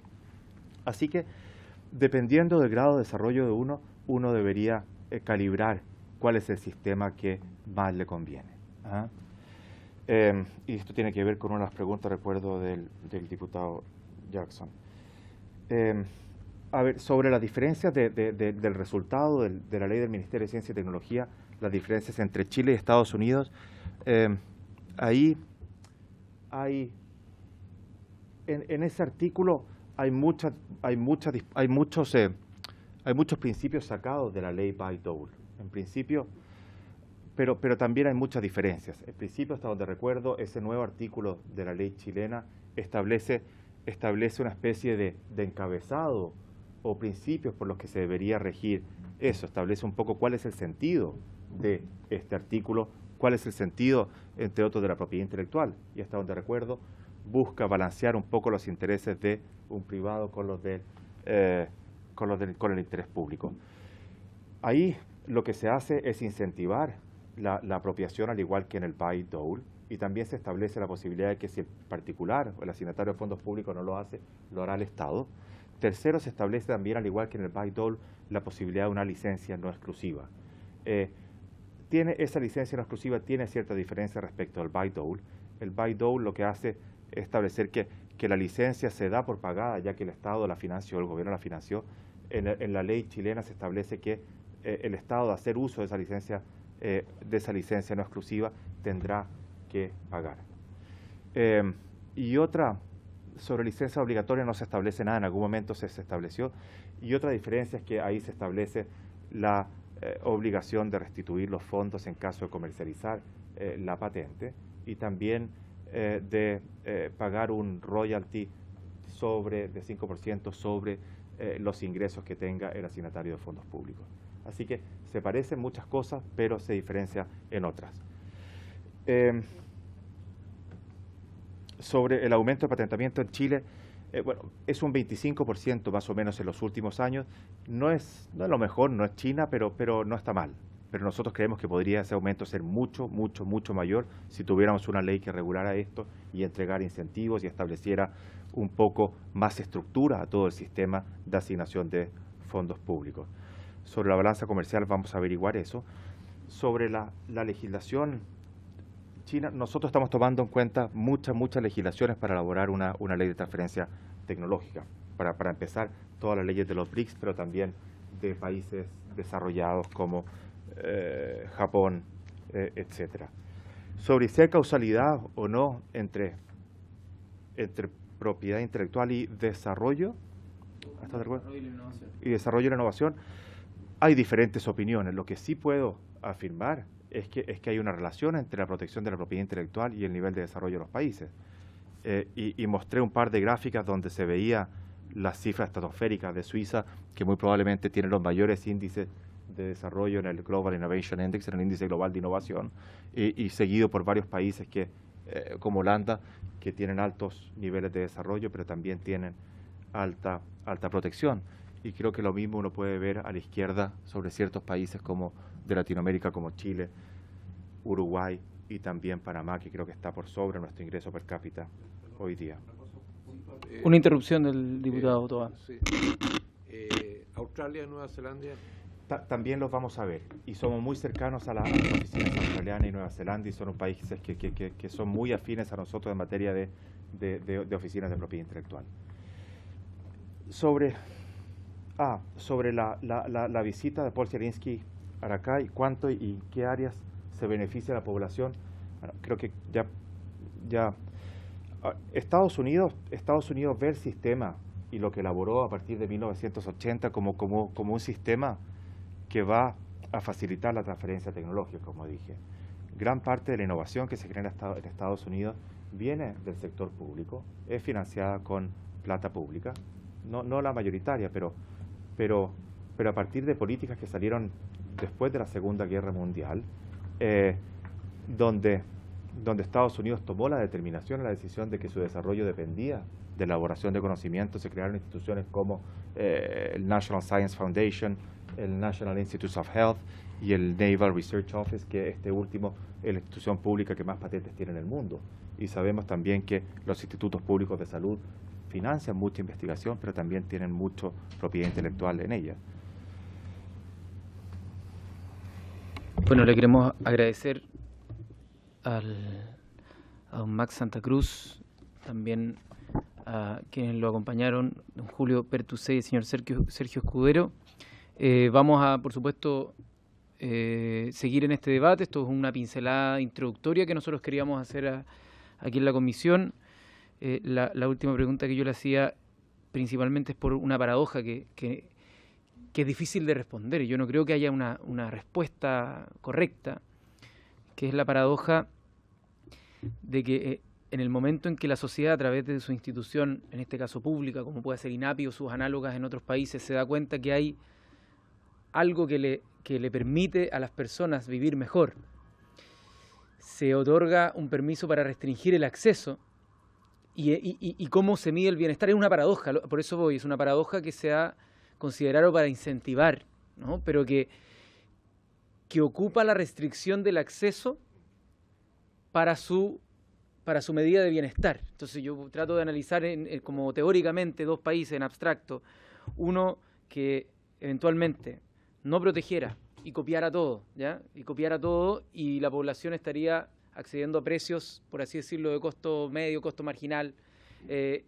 a todos sus bienes, versus otra que algunas personas pueden acceder, pero que permite a quienes inventan tener el incentivo para desarrollar más cosas, ¿no? Entonces, es una paradoja que es difícil de resolver y que en los mundos globalizados, por cierto, la parte externa nos pone mucho más presión para una discusión que ya está más o menos zanjada en el plano global. Entonces, igual es súper interesante, igual poner un freno y aterrizar y pensar un poco en cuáles son los fines de otorgar un privilegio monopólico durante 20 años a algo que podría tener efectos competitivos más próximos, ¿no? Entonces, por eso me parecía importante invitar al director del INAPI y se lo agradecemos y vamos a suspender por 2 minutos para despedirnos y recibir a don Raimundo. Se suspende por mientras.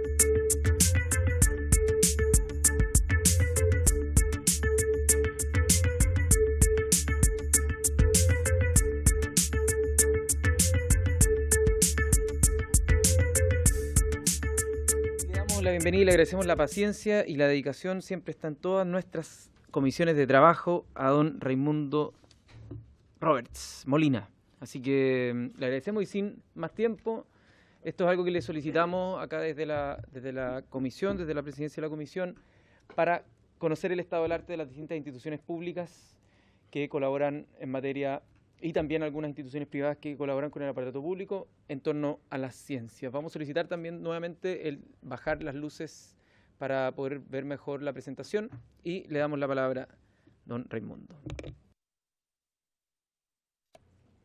Gracias, señor presidente, estimadas diputadas y diputados. Lo primero que quiero decir es que la presentación es un work in progress. Estamos trabajando en desarrollar este modelo. Por lo tanto, hay una serie de cosas que no están incluidas, pero las vamos a ir viendo y comentando en el camino. La Comisión solicitó presentar un mapa de instituciones públicas en torno a la ciencia e instituciones privadas que colaboran con el aparato público. Antes de comenzar, quiero decir 3 cosas. Primero, que nuestro país ha desarrollado un sistema de financiamiento de la ciencia que apunta a la excelencia y que ese es un objetivo cumplido. A nivel internacional, los investigadores chilenos, investigadores e investigadoras chilenas, son normalmente del primer nivel. Sin embargo, hay un par de cosas que se unen con la presentación de Maximiliano Santa Cruz, que tienen que ver con la apropiación del conocimiento y con el desarrollo de investigaciones a largo plazo. Dicho lo anterior, aún no hay o no está disponible públicamente un mapa del Sistema Nacional de Innovación que esté desagregado. Normalmente se ocupa una imagen muy concreta de pequeños actores, como para dar una idea del flujo de cómo se manejan los recursos que entrega el Estado a distintas instituciones. Sistema Nacional de Innovación. ¿Por qué se habla de Sistema Nacional de Innovación? Porque en algún momento, por allá por los 80, 90, se entiende que es todo un proceso, es todo un conjunto de actores que tienen que formar parte y actuar fluidamente a la hora de transmitir el conocimiento desde quien genera a quien lo utiliza, lo escala y lo comercializa. Y aquí 2 definiciones muy clásicas, pero que una de ellas me parece muy relevante, que tiene que ver con el conjunto de instituciones cuyas interacciones determinan el rendimiento innovador de empresas nacionales. Se trata de un sistema nacional de innovación, entendiendo que es este conjunto de personas que estamos en este país. ¿Cómo está construido este Sistema Nacional de Innovación con énfasis en lo público? Este es uno de los más clásicos y más bien logrados, creo, de los dibujos que hay de nuestro Sistema Nacional de Innovación, en el cual está la Presidencia de la República, el Consejo Nacional de Innovación para el Desarrollo, que es el que determina los grandes lineamientos. ¿Y va a estar dentro del ministerio? Sí, exactamente. Hasta ahora estamos aquí, o hemos estado aquí durante un buen rato. Y luego, normalmente se marca esto de que nuestro sistema está basado en 2 grandes ministerios que se dedican a invertir en ciencia y tecnología. Educación, ciencia y economía. Y agricultura, que también de repente se nos olvida. Hasta aquí no he dicho nada nuevo. Sin embargo, a veces esta pregunta puede ser importante. ¿Por qué hay que invertir en la ciencia en el sector público?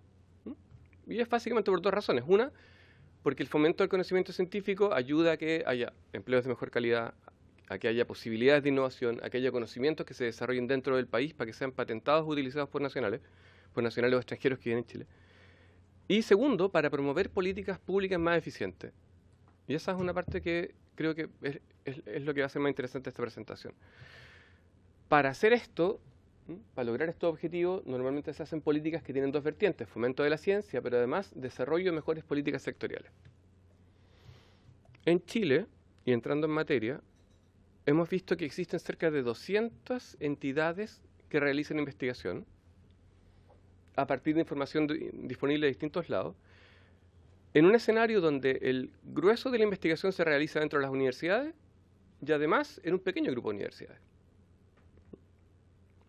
En ese marco tenemos 200 entidades de distintos tipos, tamaños y colores que hacen investigación, pero que están cruzadas con universidades, con distintos fondos de investigación.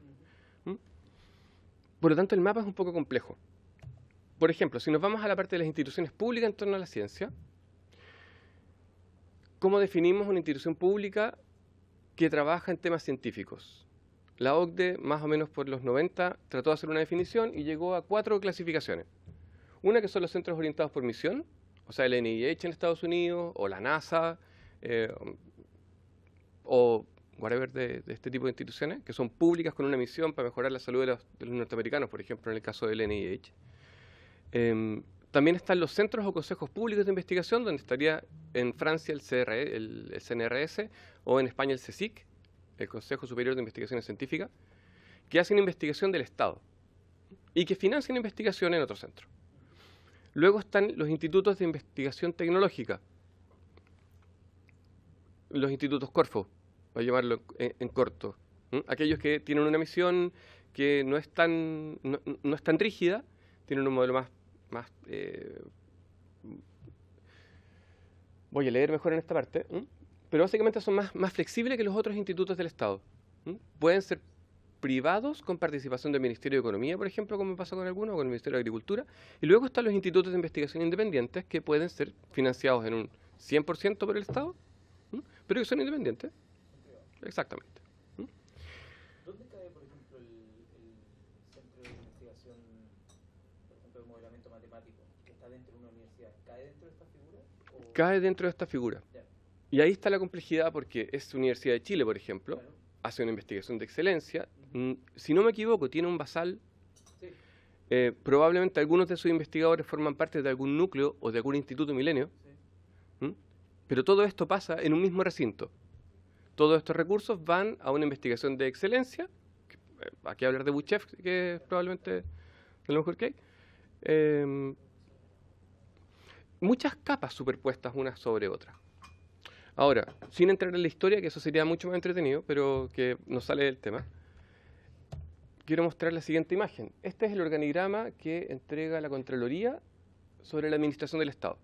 Cada uno de esos puntitos y esa raya grande abajo marca alguna institución del Estado que tiene por misión en su ley desarrollar ciencia, asociarse o asesorar a la presidencia de los ministerios con información científica o pedir información científica para el desarrollo de alguna misión. No son pocos. Normalmente cuando hablamos de centros de investigación en Chile no nos referimos a estos institutos que están aquí, y estos no son normalmente lo que consideramos como los institutos tecnológicos del Estado. ¿Qué tenemos aquí? El CERNAGEMIN, el CHOA, el Instituto Nacional de Hidráulica, bueno, exactamente, CERNAPESCA también está acá, el IFOP, varios más. El IFOP, si no me equivoco, está en un estado intermedio, pero lo podemos ver un poco más adelante. ¿Pero financian también algo de...? Sí, pero ahí están estos 4 grupos, y para mí era importante mostrar esta imagen porque normalmente no consideramos dentro de las políticas públicas o las discusiones sobre ciencia y tecnología que el Estado tiene un montón de infraestructura, exacto, que por ejemplo, si uno lo mira en términos de financiamiento, gracias a la unidad de análisis presupuestario del Senado y a la tercera que lo graficó también, uno puede ver que no solamente los ministerios de Economía y Educación invierten en ciencia, sino también, por ejemplo, el Ministerio del Interior, que a través de la Subdere entrega dinero a los gobiernos regionales para que financien a los centros regionales, o el Ministerio de Energía, que tiene la Comisión Chilena de Energía Nuclear, o para qué hablar del Ministerio de Agricultura, que es probablemente el único ministerio de los otros 2 que tiene un sistema bien armado y estructurado y ha tenido políticas públicas de desarrollo científico en temas agrícolas.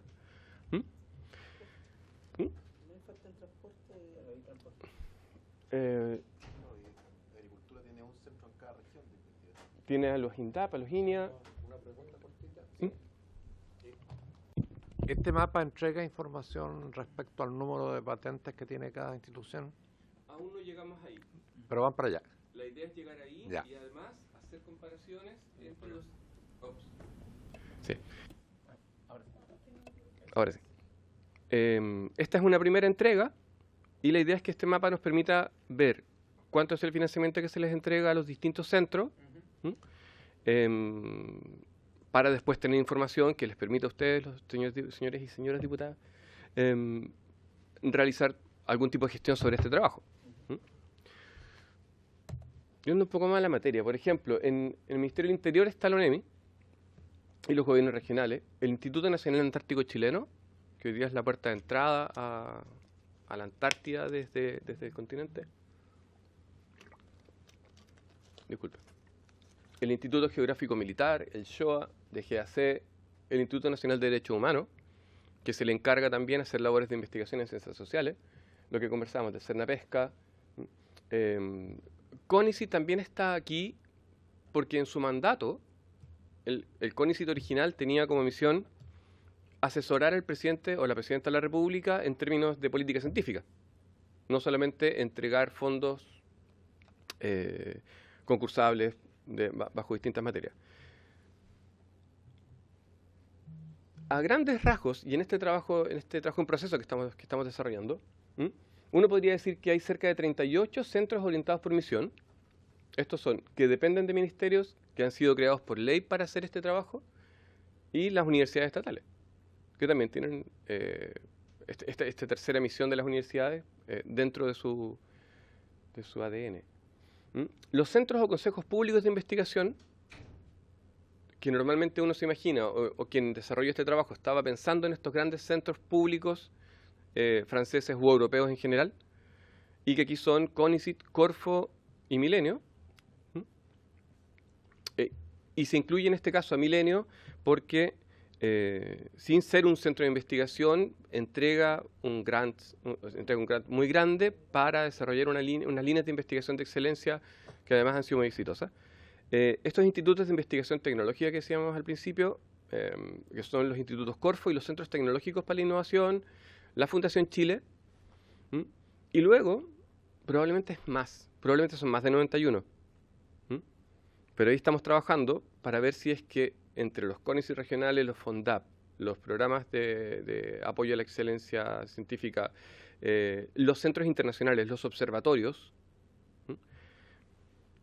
entre todos ellos alcanzan a ser entre 90 y 150 centros.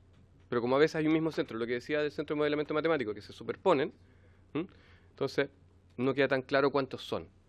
Y al mismo tiempo, considerando que gran parte de la inversión, o al menos un 20% de la inversión en ciencia en Chile, es de Fondesit, por ejemplo, y que Fondesit financia a investigadoras e investigadores, estos investigadores pueden estar asociados a el centro. Entonces, es otra capa más sobre esta. Bueno, a modo de ejemplo, cuando hablamos de centros orientados por misión, la ONEMI, en su artículo 7 de la ley 369, dice, promover convenios con universidades, instituciones técnicas u organismos para realizar investigaciones científicas que permitan pronosticar posibles catástrofes, prevenir consecuencias y especializar personal idóneo en su protección civil.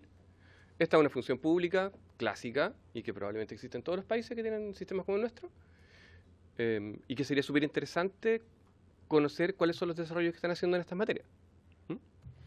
En el caso del Instituto Geográfico Militar, aunque es muy antiguo, o sea, porque es muy antiguo, además su legislación está redactada de una manera muy particular. El SHOA, famoso en su momento y que ha sido modernizado de una manera espectacular, también tiene como misión contribuir mediante la investigación, se entiende científica, al desarrollo y fomento de actividades nacionales e internacionales. O sea, en todo lo que tenga que ver con el mundo marítimo y que no tenga un tope, una frontera con el Instituto Hidrográfico de la Armada, el SHOA debería ser el punto de referencia, parecido al NOAA norteamericano. Ya hablamos del Instituto Antártico Chileno, la Comisión Chilena de Energía Nuclear, Hay una razón para eso. Sí, o sea, bueno, la razón por la cual se crean bajo distintos ministerios es que cada uno de estos le correspondía generar la información para que los ministerios tomaran las políticas públicas del caso. Un poco siendo como bueno, básicamente el departamento de inteligencia, no en el sentido político, sino en el sentido de generar conocimiento para mejores políticas públicas. El servicio médico legal, que también de repente se nos olvida, y que tiene un instituto que se llama el Instituto Juan Ibar, ya me acordaré el otro apellido, en el cual se desarrolla investigación científica, y que normalmente no lo tenemos considerado dentro del radar de las instituciones públicas chilenas. Estos son algunos ejemplos de instituciones orientadas a una misión dentro del aparato público creadas por ley.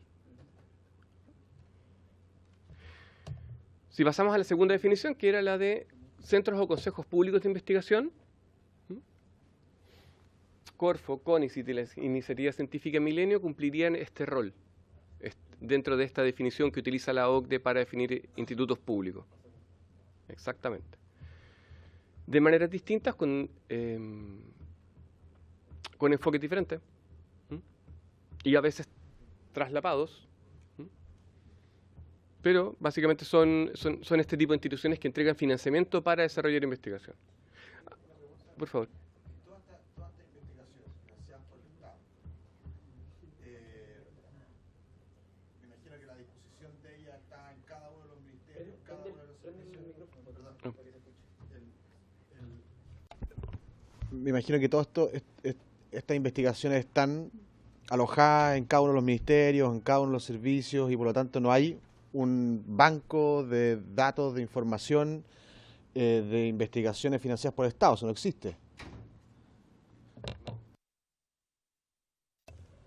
Para tratar de ser positivos con la respuesta, en CONICET desde hace unos 6 o 7 años, han desarrollado una plataforma para poder unir la información que tienen. Sin embargo, una respuesta en corto es que es muy difícil encontrar esa información. Pero además porque un investigador puede firmar como parte de la universidad, al mismo tiempo como parte de un centro de investigación, según qué sombrero esté usando. Y para poder acceder a esas revistas, uno debe acceder a aquellas grandes bases de datos que administran esta información, la base de datos EASY, o de la Web of Knowledge. Y ahí hay una discusión que el diputado Jackson, el presidente, ha tenido por larga data sobre qué hacer con las revistas y con su Open Access. Sin detenernos mucho aquí, básicamente estas son las 3 instituciones que financian investigación científica en el país a gran nivel, pero probablemente aquí habría que agregar a la Subdere, o a los FIC regionales y a los gobiernos regionales que financian a los centros de investigación regionales, a los cuales, habiendo conocido de centros regionales de al menos 4 o 5 regiones, se han generado unos ecosistemas muy particulares entre los gobiernos regionales, los actores locales y los centros de investigación regionales, como por ejemplo el caso del SEASA en la 4ª región. ¿Ah? Puede pasar, pero a veces es positivo, pero sería interesante que hubiera algún tipo de política pública que los transparentara probablemente. Y finalmente están los institutos de investigación independientes. Como decíamos al principio, estos son el 4º grupo que realizan investigación básica y aplicada en temas semipúblicos. Estos son la mayor cantidad de centros dentro de nuestro país, que se han generado centros de gran calidad a nivel internacional, pero que justamente esta es la parte donde estamos en la investigación, saber cuáles son aquellos que van que se traslapan unos sobre otros, o que sus características están dadas por el tipo de financiamiento. Un Milenio, un FONDAP, probablemente al momento de postular estos fondos, la estructura que se plantea, aparte de ser de excelencia, está determinada por cuáles son las bases.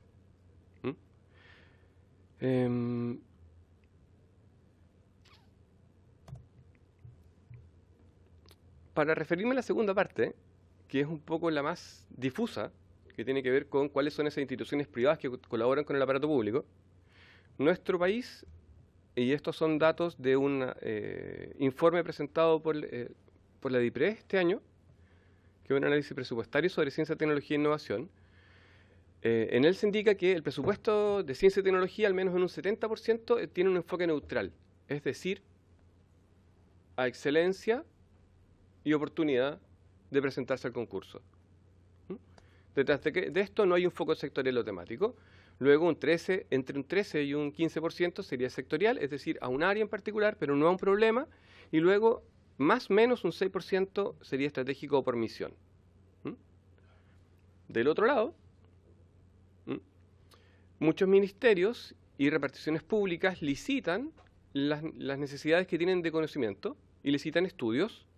Y estas licitaciones normalmente están basadas en lo mismo que todas las licitaciones: precio y calidad.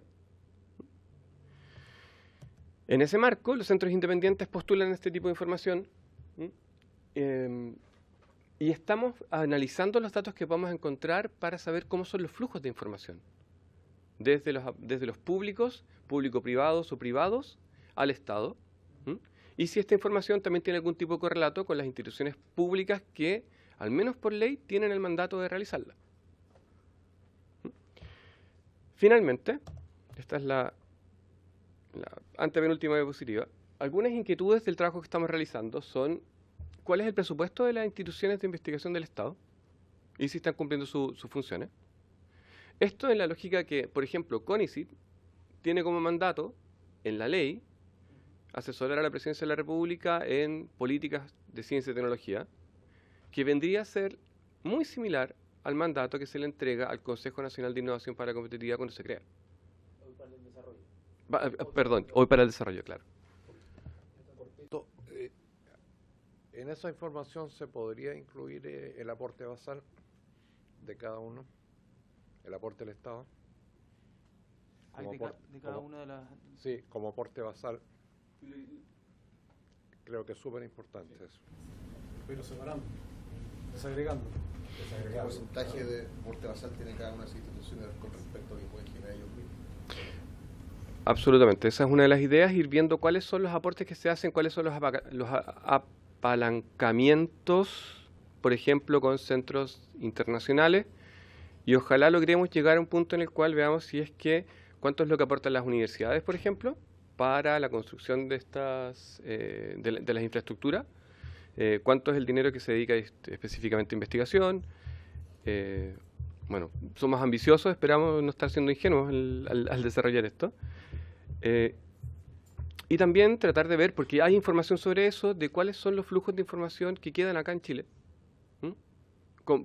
Porque hay estudios que muestran que estamos teniendo una pérdida de liderazgo. Los chilenos, los investigadores e investigadoras chilenas, están perdiendo liderazgo a la hora de desarrollar investigaciones. Pero esa es una discusión probablemente para otro momento. ¿Cómo se incorporan las inquietudes? Porque una de las cosas interesantes de los nuevos centros de excelencia es que varios de ellos, al menos unos 6, 8 que yo conozca, tienen una gran inquietud por participar con su información en la mejora de las políticas públicas. No voy a dar nombres, pero, o podría darlo, no sé. Pero hay un alto interés para que la información que ellos desarrollan vaya más allá del paper y pueda convertirse en un policy brief, pueda convertirse en información que sea de utilidad para el legislativo o el ejecutivo. Y ahí hay una duda de cómo se explicita, o si esto está dentro de las bases de los concursos que ellos ganan para poder hacer su trabajo. Y finalmente, ¿cómo se fortalece la apropiación del conocimiento generado en el país? Que fue una pregunta que ya respondió don Maximiliano Santa Cruz en la conversación anterior. Finalmente, el presidente de la Comisión había solicitado que viéramos un poco cuál era el modelo grande, el mapa con el tema del Ministerio de Ciencia y Tecnología. En este caso, me permití utilizar una presentación que es de la Cámara de Diputados de enero del 2008 y que es esta imagen, en la cual lo que vemos es que se habla de un Ministerio de Ciencia y Tecnología, Ministerio de Economía y Ministerio de Educación, y los Y estas entidades orientadas a una misión que están dentro del aparato público no me parece que estén incluidas dentro de ese espacio que se habla dentro del Comité Corfo de Centros Tecnológicos e Institutos Tecnológicos Públicos, habida cuenta que Corfo ya tiene una serie o participa de una serie de centros de investigación que tienen una misión muy concreta y que son exitosos dentro de su espacio y que no son estos otros centros. Hay una especie de nebulosa, probablemente, para llamarlo de una manera metafórica, en ese caso. ¿Vuelvo atrás? No. Ok. Bueno, agradecerle, yo sé que esto fue un poco apresurado, así que le agradezco la premura a Raimundo y la diligencia con la que ha trabajado esto. Él me anticipó antes de la sesión hoy que es un trabajo en progreso. Yo le dije, no importa, vamos sobre la marcha y la idea es tener un documento que pueda servirle a todo parlamentario, pero también a la ciudadanía que esté interesada en saber el estado del arte de las instituciones públicas. Creo que es un insumo que la asesoría técnica parlamentaria va a dejar como un legado, y a mí me gustaría solicitar, además de las observaciones que se han hecho sobre el presupuesto y la estructura, y ver las capas y tratar de encontrar una metodología que logre, como desde el diseño de la información, comunicar bien cómo funciona el aparato público con sus presupuestos, etcétera, y después que esos datos puedan permitir hacer gráficos, porque una vez que están construidos los datos es súper fácil después ver cómo se visualizan. Poder meternos más en Corfo, porque Corfo tiene un montón de programas distintos que van diseñados sobre todo a la innovación. Entonces, hacer doble clic en Corfo, quizás como algo aparte, yo creo que nos va a permitir a nosotros también adentrarnos en el mundo más tecnológico, quizás menos científico, pero más tecnológico e innovativo. Entonces, yo creo que sería súper interesante poder hacerle un doble clic también a la parte más de innovación, que principalmente se da, el instrumento principal que tiene Chile es Corfo. Así que se recibe la información. Y no sé si es que hay alguna otra observación, diputado Torrealba y diputado Toa. Sería bueno poder, siempre es bueno comparar. Y yo lo que veo es que hay una atomización de los recursos puestos por el Estado en distintas instituciones para la investigación y ciencia y tecnología. Que yo no sé si se da en otro lugar del mundo, pero de buena de primera uno lo ve muy atomizado. No sé si será bueno o malo, no tengo ni idea, pero sería bueno incorporar un comparado, es decir, en los países más desarrollados la atomización y uno podría crear un índice, no sé, de alguna forma, pero tratar de compararlo, porque veo que la atomización de recursos, no sé si será. Sí, claro, no con todo el mundo. Para no abusar, pero vi en la cara de Raimundo el horror. Pero es súper válida la pregunta, pero sería interesante encontrar algo de literatura que tenga que ver con esto, quizás no nosotros crear todos los índices. Me imagino que eso ojalá para la próxima semana quizás exceda, pero claro, ojalá para mañana, para la sesión de la mañana. No, pero sí que puede haber alguna forma de comparación, sería interesante. Y diputado Toa, lo último, antes de cerrar, porque se nos está acabando. Así como el caso de Corfo, yo creo que sería re interesante que convidáramos a 3, 4, 5 de estas instituciones para que nos cuenten. Yo por distintas razones he estado en varios de ellos y son realidades tan distintas que yo creo que es indispensable para poder tener un entendimiento más.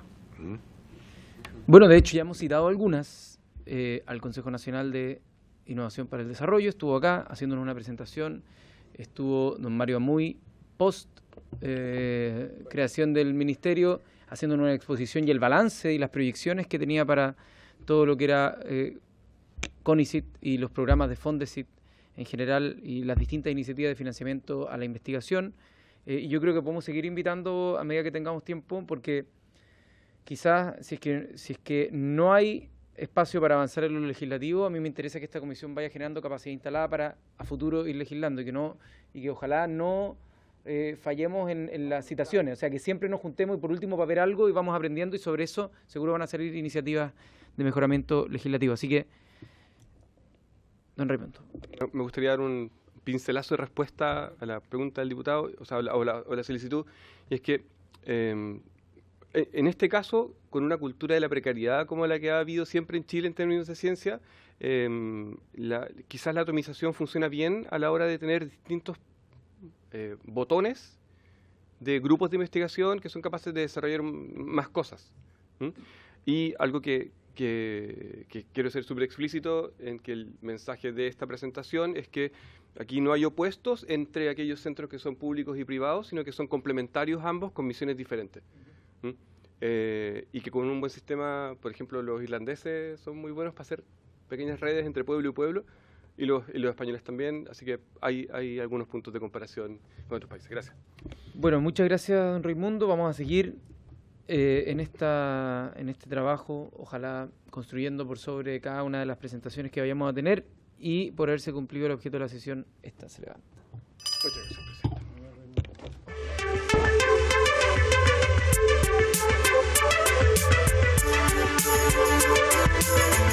Thank you.